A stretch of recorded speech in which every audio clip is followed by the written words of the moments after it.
Lucifron is legendary in terms of his Banshee harass. He killed people. He's good at Banshee harass. Yeah, seriously. Was it during the start of this tournament where we actually saw him just dismantle someone with Hellions and Banshees? I think it was. He got like 100 kills at the 30-minute mark on SCVs. Yeah. Well, I feel like that's a lot of tournaments with him in it, though. Yeah, that's true. Right, yeah. All right, guys, let's jump into game number 2 here, as we do have Caronte's Lucifron going to be spawning down in our southern position here as our red Terran. And spawning up to the north of Antique Shipyard, we have Western Wolves Sting, currently 1 game down, looking to bring it back here against one of the most impressive European Terrans of all time. You know what? He really is. And Claris, I totally respect your knowledge on the European scene. I watch as much as possible, but you commentate these guys day in, day out, right? Yeah. And I look at European Terrans, and I gotta say, I feel like Cass and Lucifron might be my top 2. I might be forgetting, and well, Thorazane, I don't know if he counts anymore as a European. He's like he's a man of the world. He's he really is. He doesn't seem to be in Europe as much as he seems to be everywhere else. But the traveler. You know, those 3 Terrans really come to mind currently as the best of the best. Yeah.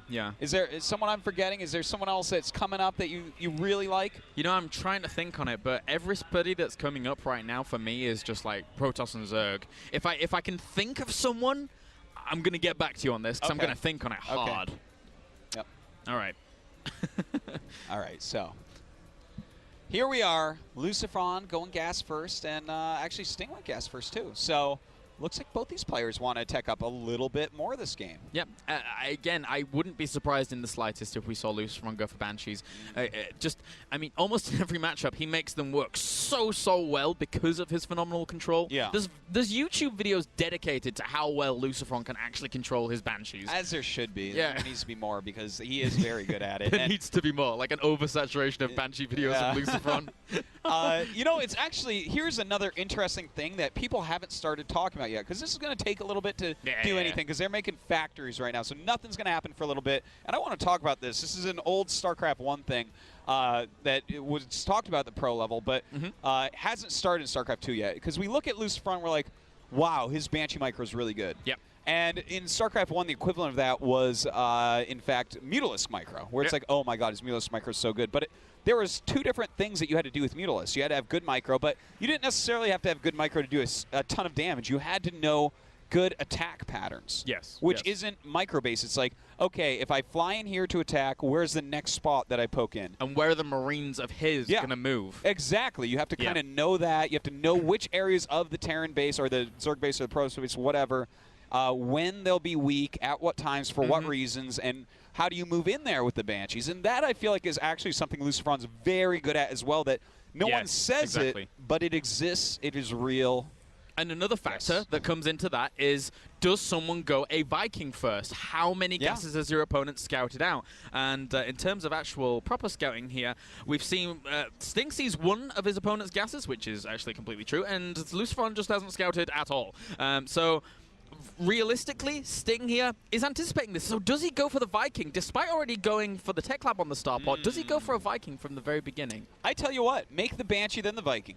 That's, I feel like, you know, get that going. Yeah. And it looks like that is what he's going to do. And actually, I think it's the right choice, too, because it turns out Lucifron wasn't going for a Banshee. Instead, he's going for, a Hellion Marine medevac pressure here. So, I mean, while that's a build that's going to be hard to stop and you're going to want a Viking verse it, at least he's going to be doing some counter damage, because it's likely that he's going to take damage. He needs to be dealing damage as well. You know, starting out as a Protoss before actually switching to random, this build scares me so much. The Hellion drops with like Marines, and they can come from either angle. It can do so much damage, and it's so lethal if you're not actually covering all of your bases. It's so true. It's very, very scary. Hellion drops have actually completely changed the Protoss vs. Terran metagame. At this point, if you don't scout them, you have to go 3 gates before your robo. It's like super scary. Yeah. Every probe dies in like 2 seconds. It's wild. Well, right now we do have Lucifron out in the middle of the map with his medevac. We do have the Banshee going down, and he is making that Viking. Yeah.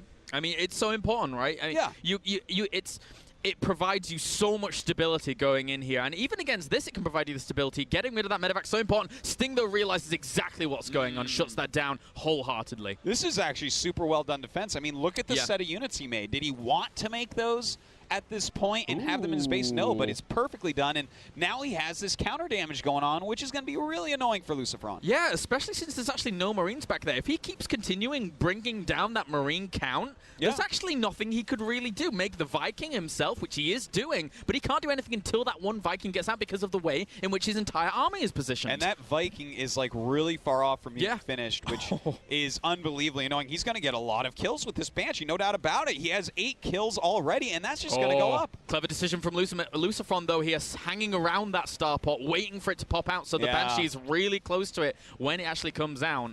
And they will go back to the And the thing is, Sting hasn't even targeted perfectly. He hit a mule that was running away. He's hit the tank a couple times. He could have done more. He got 17 kills, and it could have been even better than that. So that Banshee first, wow, did that pay pay for itself fully. I think in TVT especially, people undervalue the idea of a Banshee killing Marines, not just SCVs. If you can do that to the point where you've really whittled down your opponent's force, you can follow it up with a potential push that Sting actually might end up doing now and do a lot of damage because your opponent just doesn't have enough units to deal with it. It's so true, and that paves the way for possibly more Banshees, keeps your Banshee around a little bit longer.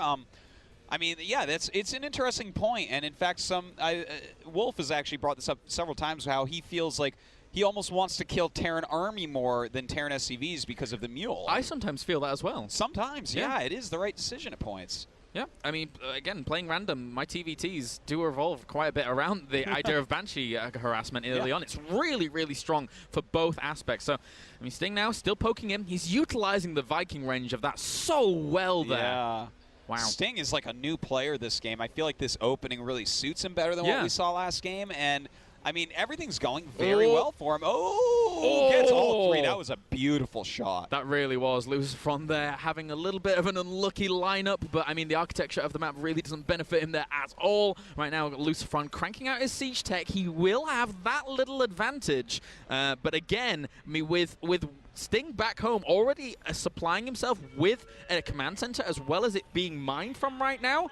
Sting's in an amazing spot in game number 2. Yeah, really well played. He truly is. And look at the SCV count still, 36-22. And the thing you actually have to keep in mind is that Sting is not necessarily a mechanical player. He actually misses SCVs is something I've noticed. I've gotten to cast him enough times that I've seen he isn't constant on his SCV production like some players are, right? Like, MVP's never going to miss an SCV, never miss an opportunity for that. Whereas Sting, he's more busy on the map, doing his harassment, doing his micro. So he'll have a few less SCVs. So the fact that he's that far ahead in SCVs is a big deal. Yeah, because of his style. Yeah, it really is. It really is. And, I mean, Lucifron there just drops that scan, sees exactly what's going on. Saw all the workers transfer over to that natural, so he's under the impression that he's behind, but probably not too far behind from what he sees right now after seeing all of those SCVs transfer down. But Sting, he has a 3rd command center, and he's moving over to that 3rd location. And what can Lucifron actually do to punish that? There isn't really too much because of the way in which Sting has played out this game. That's very true. Lucifron can't punish it right now. No. And that's why it's such a great move by Sting. But it's not the situation where I look at it and say, wow, you can't win, Lucifron. You know, this is a situation in which Lucifron's going to have to look at this and say, I don't think there's any attack timings. I'm going to have to outplay him over the course of a long game, which is going to be super hard because he's ahead and getting a better economy and a better army and more bases, but it's something that could be done. You're right. He's going to have to draw it out. It's going to have to be one of those long, grueling games on Antigua where, you know, Sting will max out first, and Lucifron from there will have to delay the push with superior siege tank positioning, but actually, Sting's just going to go for the push right now. He still has that supply lead, but he pushed into sieged-up siege tanks, which is not necessarily the most amazing thing, and Lucifron has somehow managed to secure the air advantage. Yeah, he certainly has done that, which is, I mean, really good for him, obviously. And he has the center right now, technically, even though this isn't the strongest center hold I've ever seen. In fact, Stim just finished, and yeah, I think he's going to break right through here. Now this, I mean, I was saying before he can come back, but now that Sting is killing off his siege tanks, his medevac, GG.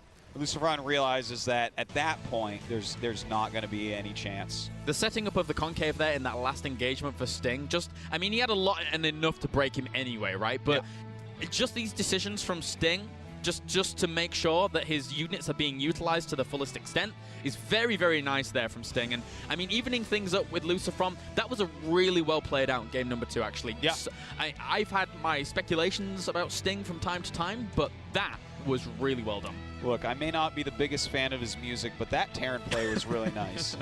And don't like Sting, man? Really? I don't even know if I like Sting. I was You just I just made a joke because I God. know he's a musician, but like, you know how it is. It's good stuff. It's good stuff. All right.